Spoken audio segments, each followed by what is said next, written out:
विश्वस्त साथी जंत्रमानव अमेरिकार डेटन सहर को जाइथिले लेखक डॉक्टर प्रमोद कुमार महापात्र तांकर केतेक सांबादिक बंधु को नहीं से सेठाकार टेलीविजन केन्द्र बुली देखुथिले। तांको सांगरे थांती सेही केन्द्रर निर्देशक मिस्टर पार्कर। से तांको केन्द्रर विभिन्न कार्यक्रम संपर्क में लेखक एवं तांको बंधु मान बुझाउथांती। लेखक देखिले किछि दूर रे गोटे कोठरी मध्य चौकी उपरे बसी जड़े महिला से दिनर कार्यक्रम प्रसारण करुछंती। मिस्टर पार्कर तांको आड़कू हाथ देखाई कहले ये महिला कर्मचारी जनक हेउछंती आम केन्द्रर सबुठारु विश्वस्त कर्मचारी। तांको कार्य रे आपण टिके भी त्रुटि देखिबे नाही। तांको कार्यगुड़िक जेमिति निखुण सेमिति निर्भुल। से केबे छुट्टी नियंती नाही कि विश्राम लोड़ती नाही। दिन रे 24 घंटा काम कले मध्य से केबे क्लांति अनुभव करती नाही। एभली जणे सुदक्षा महिला कर्मचारी कथा सुनी तांको विषय अधिक जानिबा पई लेखक एवं तांको साथी माने आग्रही होई पड़िले।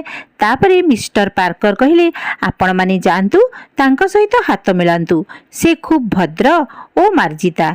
जणे अपरिचिता महिला सहित हाथ मिलाइबा एवं तांको काम रे व्याघात सृष्टि करबाकू प्रथमे लेखक टिके संकोच अनुभव कले, किंतु मिस्टर पार्कर निहाती बाध्य करिबारु प्रथमे लेखक उठी करी तांको पाखकू गले। तांको देखि बो तांको हातर स्पर्श अनुभव करी लेखकଙ୍କ मनरे संदेह हैला। से जानि पारले जे ये प्रकृत रे जणे जीवंत मनीष नुहंती, गोटे जंत्र मनीष जहाकू इंग्राजी रे कहंती रोबोट। एई रोबोट को खूब सुंदर भावरे महिला पोशाक रे सजाई दिया जायछि। निज आसन को लेखक फेरी आसिबा परे मिस्टर पार्कर हसी करी पचारिले आम महिला ऑपरेटर जनक आपनकू किपरि लागिले। तांको कथा सुनी लेखक हसिले एवं परे असल कथाटा जना पड़िबा परे समस्ते हसिबाकू लागिले। एई रोबोट हेउची आधुनिक जंत्र जुगर एक विस्मय। मनीष निजे जहा सहजरे करि पारंता नाही, रोबोट से सबको अति अक्लेशरे एवं निखुण भावरे करि पारुछि। अमेरिकार कारखाना रे शह शह रोबोट विभिन्न प्रकार काम रे लागिथिबार लेखक देखिबाकू पाइले। रोबोट सेठारे विद्युत खुंट उपरे चढ़ी मरामती कार्य करुछि। कोठा घर उपरकू मनीष भली सीढ़ी चढ़ी चली जाउछि। से पुणी फुटबॉल खेलुछि। विभिन्न प्रकार अंगभंगी देखाई नृत्य परिवेशन करुछि। मनीष कंठस्वर बारी ताकू चिन्हि पारुछि। रोगीर शरीर रे जणे अभिज्ञ डाक्तर भली अस्त्रोपचार करुछि। तार एक वैद्युतिक मस्तिष्क थिबारु से अनेक कथा मन रखि पारुछि एवं विभिन्न प्रकार प्रश्नर उत्तर मध्य देई पारुछि।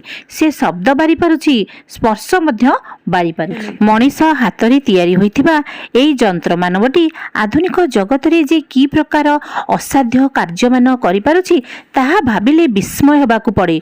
बहु विपदपूर्ण स्थान रे जेउठी मनीषर जीवन प्रति भय अछि सेठारे रोबोट पहुंची दक्षतार सह कार्य संपादन करुछि।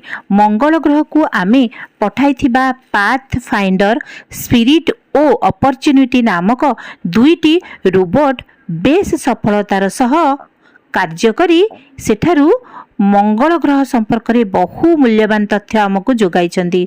चंद्र तथा सौरजगतर अन्यान्य ग्रह, उपग्रह, धूमकेतु इत्यादि संपर्क में तथ्य हासिल करबा पई आमे महाकाश को अनेक रोबोट पठाइछु। चेक भाषा रे रोबोट शब्दर अर्थ कृतदास। यूरोप महादेशर चेकोस्लोवाकिया देश रे ही प्रथमे एहार परिकल्पना करा जायथिला। 1920 मसीहा कथा। से देश रे कारेल कापेक नाम रे जड़े लेखक थिले। तांको मुंडरे दिन एक अद्भुत ख्याल जुटिला। से भाबिले जंत्र तो एते काम करुछि, एमती गोटे जंत्र बाहरंता जे मनीष भली सबु काम करि पकांता। से हुंता मनीषर विश्वस्त बंधु। मनीष खाली आदेश देई आराम रे बसी जांता, जंत्रटी सबु काम मनुक मन करि पकांता। कारेल तो लेखक लोक, लेखक माने परिराइजर कहानी भली अनेक कथा भाबी जाती। से दुईटी नाटक लिखिले, सेथुरु गोटिकर ना थिला मिछ मनीष। सेही मिछ मनीषटी परी कहानी भली मालिकर आदेश पाइबा मात्रे सबु काम करि पकाइला। दर्शक माने खुशी रे ताली मारी कहिले साबास साबास। कारेल को स्वप्न दिने सफल हैला। 1939 ମସିହା ବେଳକୁ ବିଜ୍ଞାନୀମାନେ ପ୍ରଥମ କରି ତିଆରି କଲେ ମଣିଷ ଆକୃତିର ଗୋଟିଏ ଛୋଟ ରୋବୋଟ। ଆମେରିକାର ନ୍ୟୁୟର୍କ ସହରରେ ଏକ ମେଳାରେ ଏହା ପ୍ରଦର୍ଶିତ ହେଲା। ଏହାପରେ ବିଜ୍ଞାନୀମାନେ ଲାଗିଗଲେ ଆହୁରି ଉନ୍ନତ ଧରଣର ରୋବୋଟ ତିଆରି କରିବାରେ। ଏବେ ସାରା ପୃଥିବୀରେ ପ୍ରାୟ 10 ଲକ୍ଷ ରୋବୋଟ କାମ କରୁଛି। ଏଥିରୁ ପ୍ରାୟ 70 ଭାଗ ରୋବୋଟ କେବଳ ଜାପାନରେ ତିଆରି। ଜାପାନରେ ଦୋକାନମାନଙ୍କରେ ବିକ୍ରି ହୁଏ। ହେଲେ କାରେଲ କାପେକକୁ ଲୋକ ଭୁଲି ନାହାନ୍ତି। ତାଙ୍କୁ ହିଁ ସମସ୍ତେ ରୋବୋଟର ଜନ୍ମଦାତା ବୋଲି ମାନି ନେଇଛନ୍ତି। ଆମ ଭାରତ ମଧ୍ୟ ରୋବୋଟ ନିର୍ମାଣରେ ପଛେଇ ଯାଏ ନାହିଁ। ମୁମ୍ବାଇ IIT ପକ୍ଷରୁ ଗୋଟିଏ ରୋବୋଟ ନିର୍ମାଣ କରାଯାଇଛି ଯାହାର ନାମ ହେଉଛି ନଟରାଜ। ନଟରାଜ 15 ମିନିଟରେ 100 ମିଟର ପର୍ଯ୍ୟନ୍ତ ଚାଲି ଯାଇପାରୁଛି। ସମୁଦ୍ର ତଳର ଗବେଷଣା ସହିତ ସମୁଦ୍ର ଭିତରେ ପାଇପ୍ ବିଛାଇବା, କେବୁଲ ପକାଇବା ଇତ୍ୟାଦି କାମ ଏବେ ରୋବୋଟ କରୁଛି। ଜାପାନରେ କୁକୁର ଆକୃତିର ରୋବୋଟ ତିଆରି କରାଯାଇଛି ଯିଏ ଖାଲି କୁକୁର ଭଳି ଭୁକୁ ନାହିଁ, କୁକୁର ଭଳି ମଧ୍ୟ କାମ କରୁଛି। ଟୋକିଓ ସହରର କେତେକ ଛକ ଜାଗାରେ ଉମୁକୁନ ନାମକ ପକ୍ଷୀ ରୋବୋଟ ରଖାଯାଇଛି ଯେଉଁମାନେ ବିଭିନ୍ନ ପ୍ରକାର ପକ୍ଷୀଙ୍କ ଭଳି ମଧୁର ସ୍ୱରରେ ରାବ କରୁଛନ୍ତି। ରୋବୋଟର କାମ କ୍ରମେ ବଢ଼ି ବଢ଼ି ଯାଇଛି। ଯୁଦ୍ଧ କ୍ଷେତ୍ରରେ ମଣିଷ ଜୀବନ ପ୍ରତି ବିପଦ ଥିବାରୁ ଭବିଷ୍ୟତରେ ହାତରେ ଅସ୍ତ୍ର ଧରି ଏବଂ ପିଠିରେ ବୋମା ବାନ୍ଧି ଯୁଦ୍ଧ କରିବାକୁ ରୋବୋଟକୁ ପଠାଇବା ପାଇଁ ଚିନ୍ତା କରାଗଲାଣି। ମହାକାଶରେ ଏବେ କୃତ୍ରିମ ଉପଗ୍ରହର ଭଙ୍ଗାଂଶ, ରକେଟ ଓ ମହାକାଶ ଯାନର ଅଚଳ ଯନ୍ତ୍ରପାତି ଚାରିଆଡ଼େ ବିଛେଇ ହୋଇ ରହିବାରୁ ଭବିଷ୍ୟତରେ ମହାକାଶ ଯାତ୍ରା ବିପଦପୂର୍ଣ୍ଣ ହୋଇପଡ଼ିବ। ଏଗୁଡ଼ିକୁ କିପରି ସଫା କରାଯିବ ତାହା ଏକ ସମସ୍ୟାରେ ପରିଣତ ହୋଇଛି। ଏହି କାମରେ ରୋବୋଟକୁ ଲଗାଯିବା ପାଇଁ ବିଜ୍ଞାନୀମାନେ ବୁଦ୍ଧି ପାଞ୍ଚିଲେଣି। ତାହେଲେ ଆଉ ଚିନ୍ତା କ'ଣ? ମଣିଷ ହାତରେ ତିଆରି ଏହି ଯନ୍ତ୍ରମାନବଟି ମଣିଷକୁ ବଳିଗଲାଣି।